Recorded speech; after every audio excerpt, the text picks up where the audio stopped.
Mon nom, c'est Daniel Fleury. J'ai 50 ans et je suis séropositif depuis 28 ans. Bonjour, mon nom est Brian Conway, je suis spécialiste en maladies infectieuses et j'ai le privilège de traiter des individus infectés avec le VIH depuis l'inception de la maladie au milieu des années 80. Quand j'ai entendu que j'étais positif, je pensais que j'étais pour mourir. Que j'avais 5-6 ans de vie qui me restait et puis que c'était la fin. La première chose que je mentionne aux patients au niveau de la première consultation, c'est de leur dire qu'il est très, très improbable qu'ils vont succomber à leur infection au VIH, que leur infection va progresser. Les traitements maintenant disponibles nous permettent de leur redonner une espérance de vie normale ou quasi normale. C'est quelque chose que je dois répéter 3 ou 4 fois au cours de la première consultation, parce qu'au début, les gens souvent ne le croient pas. Ils disent, « Bien, voyons donc, je suis infecté au VIH. Okay? » J'ai beaucoup de mes amis qui sont déjà décédés. Et puis moi, je pensais avoir évité l'infection, mais maintenant, je viens d'être diagnostiqué.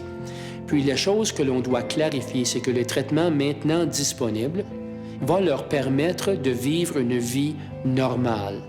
Et puis de répéter le message 3 ou 4 fois, de le répéter de façon différente. Finalement, les gens commencent à nous croire. Puis je pense que c'est un élément essentiel de l'engagement dans un système de soins à long terme. C'est pour ça qu'on insiste là-dessus dès le départ.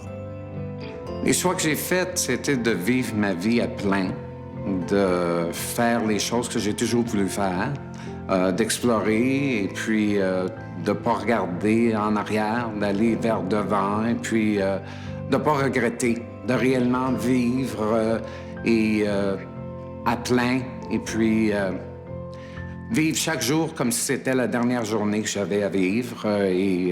Nous avons une clinique de VIH au centre-ville de Vancouver.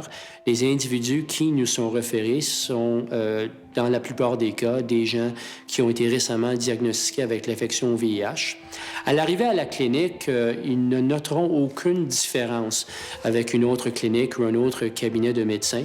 Ils seront reçus par une réceptionniste et compléteront des formulaires pour qu'on puisse formellement les inscrire à l'intérieur de la clinique et pouvoir les retrouver si jamais on a besoin de communiquer avec eux au niveau de leurs résultats de prise de sang ou d'autres évaluations médicales ou de vraiment les informer de nouveaux traitements qui pourraient les bénéficier.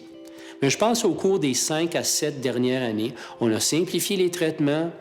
On a compris de quelle façon les effets secondaires se développaient. On a compris quel genre de traitement on pouvait donner pour éliminer les effets secondaires. Donc, on a amélioré l'efficacité, on a diminué les effets secondaires et on commence à pouvoir offrir aux gens, sur une base quasi universelle, l'espoir d'une vie normale. Et puis, je pense qu'à certains moments, au cours des 20 dernières années, il est très clair qu'une personne comme moi, qui était impliquée dans le domaine, pensait que c'était un petit peu inutile de dire que là, il y a vraiment, là, même si on pensait qu'on avait résolu la question, mais on est encore, une fois, en difficulté.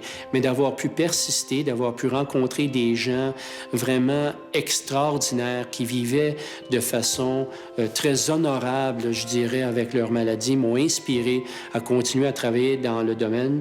Et puis, je suis très heureux d'avoir pu le faire.